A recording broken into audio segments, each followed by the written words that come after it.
सभी को नमस्कार, जय हिंद। मैं नरेश सिंह आप सभी का यूट्यूब चैनल में स्वागत करता हूं। दोस्तों, आज के वीडियो हम बात करेंगे सीखने के सिद्धांत या थ्योरी ऑफ लर्निंग। यह वीडियो दोस्तों वैसे तो खासकर पीएचडी स्कॉलर, नेट, सेलेट या असिस्टेंट प्रोफेसर बनना चाहते हैं उनके लिए, लेकिन उसके अलावा जो भी टीचिंग में जाना चाहता है या टेस्ट देना चाहता है, चाहे आप CTET हो, टेट का हो, PGT का हो, ये जो है आपके लर्निंग, टीचिंग, रिसर्च, इनसे सबसे क्वेश्चन पूछे ही जाते हैं। ऐसा नहीं है कि इनके बिना आप टीचिंग लाइन में चले जाएं। तो दोस्तों, यहाँ पर हम कुछ ऐसे जो सिद्धांत हैं लर्निंग के या सीखने के, जो सिद्धांत हैं उनके बारे में बात करेंगे। पहला है मोटर लर्निंग। हमारे दिन प्रतिदिन के जीवन में हमारी अधिकांश गतिविधियाँ मोटर लर्निंग गतिविधियों के संदर्भ में रहती हैं या करती हैं। इसमें जो दोस्तों हम वो चीज़ आती हैं जैसे हमको जीने के लिए सुबह से शाम तक अपना जीवन या एक दिन से दूसरे दिन या अपना जीवन चलाने के लिए जो हम करते हैं, वो सब मोटर लर्निंग में आती है। व्यक्ति को अपने नियमित जीवन को बनाए रखने के लिए उन्हें सीखना होगा। उदाहरण के लिए चलना, दौड़ना, स्केटिंग, ड्राइविंग, चढ़ाई आदि, इन सभी गतिविधियों को मांसपेशियों का समावेश होता है और शामिल होता है। यानी कि यहाँ पॉइंट आया था लर्निंग या सीखना।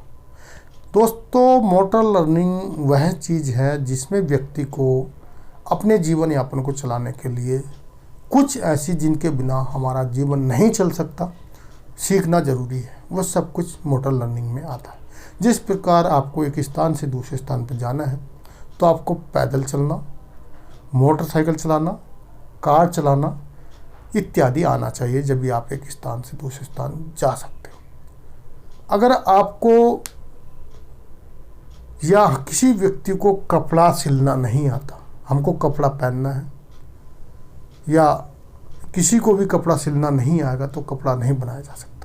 तो आवश्यकता है कि जीवन में हर व्यक्ति को कपड़ा चाहिए, तो कुछ लोगों को कपड़ा सिलना सीखना होगा। दूसरा, अच्छी रोड, अच्छे घर बनाने के लिए हमको कुछ ना कुछ सीखना होगा। तो इसी प्रकार हर व्यक्ति को जो जीवन चलाने के लिए सीखना बहुत ज़रूरी है, वह मोटर लर्निंग में आता है। दूसरा है वर्बल लर्निंग, जिसको मौखिक द्वारा सीखना कहते हैं। इस प्रकार के सीखने में हमारे द्वारा बोली जाने वाली भाषा शामिल है। संचार उपकरणों का हम प्रयोग करते हैं, यानी कि कुछ चीज़ें हम ऐसी हैं जो हम सिर्फ मौखिक रूप से सीखते हैं। जिस प्रकार बच्चा जन्म लेता है, उसकी मम्मी उसको या उसके सामने जो शब्द बोले जाते हैं, जैसे मम्मी उसको बार बार माँ माँ माँ बोलती तो माँ माँ बोलना सीख जाता है। फिर परिवार के सदस्य जो भी शब्द बोलते हैं वो सुन सुन के, यानी कि जो मौखिक द्वारा, मुँह द्वारा जो बोला जा रहा है वह सुन सुन के वह सीख जाता है। लेकिन इनके ऐसा नहीं है, व्यक्ति जो मौखिक कर रहा है हम उनसे ही सीखते हैं। आजकल डिजिटल इंडिया या डिजिटल चीज़ें हो गई हैं, जिसमें संचार उपकरण में आपका टीवी आ जाएगा, आपका मोबाइल आ जाएगा, आपके जो लैपटॉप है, डेस्कटॉप है, सब कुछ इसमें आ जाएंगे। द्वारा भी हम इनका प्रयोग कर लेते हैं। जैसे यूट्यूब है, हम बहुत कुछ वहाँ पर सीख रहे हैं। इसके अलावा संकेतित चित्र, प्रतीक, शब्द, आंकड़े, आवाज़, यानी कि बहुत सारी आवाज़ें निकलती हैं। ऐसे गतिविधियों के प्रयोग किए जाने वाले उपकरण हैं। हम संचार के लिए शब्दों का प्रयोग करते हैं, लेकिन सीखने में कहीं ना कहीं शब्दों का प्रयोग होता है। तीसरा है कॉन्सेप्ट लर्निंग, सीखने की अवधारणा के द्वारा सीखना। यह बहुत ही महत्वपूर्ण है और इससे कई बार क्वेश्चन आता है। यह सीखने का वह स्वरूप है जिसके लिए उच्च क्रम की मानसिक प्रक्रियाओं जैसे सोच, तर्क, बुद्धिमत्ता आदि की आवश्यकता होती है। यानी कि कॉन्सेप्ट लेवल पे सोचना थोड़ा हाई हो जाता है। जब भी इसमें हम कोई सोच, यानी सोच के प्रयोग करते हैं, तर्क, बुद्धिमत्ता का आवश्यकता होती है। हम बचपन से विभिन्न अवधारणाओं को सीखते हैं। उदाहरण के लिए जब हम कुत्ते को देखते हैं तो कुत्ते शब्द को जोड़ देते हैं। तो सीखने की दो प्रक्रियाएं शामिल हैं, अर्थात अमूर्त और सामान्यकरण। चीज़ों को पहचानने में बहुत उपयोगी है। जिस प्रकार आपने कुत्ते को देखा तो आपको दूसरी जगह आपने यहाँ पर देखा और आपको समझ में आ गया, किसी ने उसका शब्द पुकारा कुत्ता, तो दूसरी जगह जब जाओगे तो यह है कुत्ता होगा, आप समझ गए।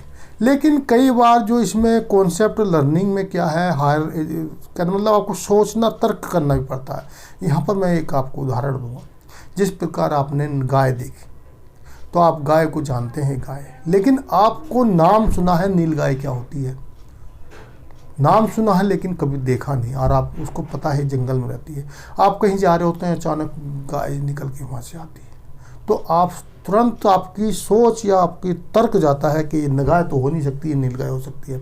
तो इसका यह कॉन्सेप्ट लर्निंग होता है। चौथा है डिस्क्रिमिनेशन लर्निंग, यानी कि विचार विमर्श से सीखना। कोई भी काम अकेला आदमी नहीं कर सकता, उसके लिए 2 से 4 आदमी, जहाँ पर बड़ी बड़ी फैक्ट्रियाँ, बड़ी बड़ी इंडस्ट्री, बड़े बड़े ऑर्गेनाइजेशन क्यों चल रहे हैं, वहाँ किसी एक व्यक्ति की इंडिविजुअल मानसिकता का प्रयोग नहीं होता। अगर कोई एक इंडिविजुअली रूट टाइप का है या उसका विचार हानिकारक है, तो उसके बहुत ही कम पार्टिसिपेट, वहाँ जो भी एक प्राइवेट कंपनी है, एक ऑर्गेनाइजेशन है, वहाँ पर वो क्या है, एक मीटिंगें होती हैं, कॉन्फ्रेंस होती हैं, सभी के विचार रखे जाते हैं, और जो भी अच्छे विचार होते हैं, जो किसी चीज़ को विकसित करने में, विकास करने में होता है, वह क्या किया जाता है, तो उसको विचार विमर्श द्वारा कहा जाता है, यानी कि वह भी एक तरह की लर्निंग होती है। तो इसमें क्या है, उत्तेजनाओं के बीच अंतर करना सीखना, और उन उत्तेजनाओं में एक उपयुक्त प्रतिक्रिया दिखाना, भेदभाव सिखाने को कहा जाता है।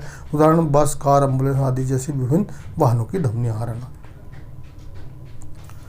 अब है लर्निंग ऑफ प्रिंसिपल, सिद्धांतों द्वारा सीखना, यानी कि लर्निंग के सिद्धांत, लेकिन कुछ हमको सीखना जो होता है सिद्धांत, व्यक्ति अपने कामों को प्रभावी ढंग से प्रबंधित करने के लिए विज्ञान, गणित, व्याकरण आदि से संबंधित कुछ सिद्धांत सीखता है। यानी कि जिस प्रकार हम मैथ में कुछ फार्मूला यूज करते हैं, व्याकरण में कुछ हम नियम सीखते हैं, और वह नियम ऐसे सार्वभौमिक होते हैं, जिस प्रकार आप हिंदी में कोई नियम सीख लिए तो वह हिंदी में आगे तक वो काम आएंगे। यानी कि वो ऐसा नहीं है क्लास 10th में ये नियम अलग था और 10 और 11 में अलग होगा। तो वो कुछ सिद्धांत होते हैं, फार्मूला होते हैं, उनसे हम सीखते हैं। सिद्धांत हमें 2 या 2 से अधिक उदाहरणों के बीच संबंध को दर्शाते हैं। उदाहरण के जैसे सूत्र हो गए, कुछ कानून है, कोई भी कानून है, मान लिया अगर किसी ने 302 का केस यहाँ पर लगा है और वो कांड उत्तर प्रदेश में किया है, अगर वो कर्नाटक में करेगा तो वहाँ पर भी वही लगेगा। संघ, सहसंबंध आदि। प्रॉब्लम सॉल्विंग, समस्या हल करके सीखना, यह उच्चतर शिक्षा प्रक्रिया है। इसमें सीखने के लिए संज्ञानात्मक क्षमताओं के प्रयोग की आवश्यकता होती है, जैसे सोच, तर्क, अवलोकन, कल्पना, सामान्यकरण आदि। यह लोगों के सामने आने वाली कठिनाई समस्या को दूर करने के लिए बहुत उपयोगी है। कौन सा? Problem solving. दोस्तों, तो प्रॉब्लम सॉल्विंग के द्वारा भी व्यक्ति सीखता है। कुछ समस्याएं ऐसी होती हैं जो उनके द्वारा वह सीखता रहता है। अब है एटीट्यूड लर्निंग, यानी कि रवैये के द्वारा सीखना। मनोविज्ञान एक पूर्व धारणा है जो हमारे व्यवहार को निर्धारित और निर्देशित करती है। हम अपने बचपन से लोगों को, वस्तुओं को, उन सभी चीज़ों के बारे में अलग अलग दृष्टिकोण विकसित करते हैं। यानी कि हम बचपन से ही क्या करते हैं, कुछ लोगों के बारे में अलग अलग अवधारणाएं होती हैं, वस्तुओं के बारे में अलग होती हैं, और ऐसा दृष्टिकोण बन जाता है। जैसे मान लिया कोई गांव का है तो देखते हैं ऐसा लगता है ये रूट टाइप का है, शहर का तो ये जो है जेंटलमैन है, या कुछ वस्तुओं के बारे में ऐसी अवधारणा बन जाती है। तो हम जानते हैं कि हमारा व्यवहार हमारे दृष्टिकोण के आधार पर सकारात्मक और नकारात्मक हो सकता है।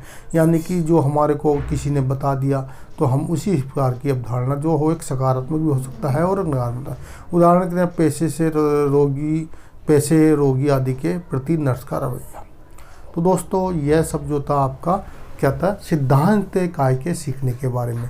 तो दोस्तों, वीडियो अच्छा लगा तो वीडियो को लाइक कर दे, दोस्तों को शेयर कर दे, चैनल को सब्सक्राइब कर ले, साथ में लगी बेल आइकन को दबा लें, जिससे आपको आने वाली वीडियो मिले। वीडियो देखने के लिए थैंक यू, धन्यवाद।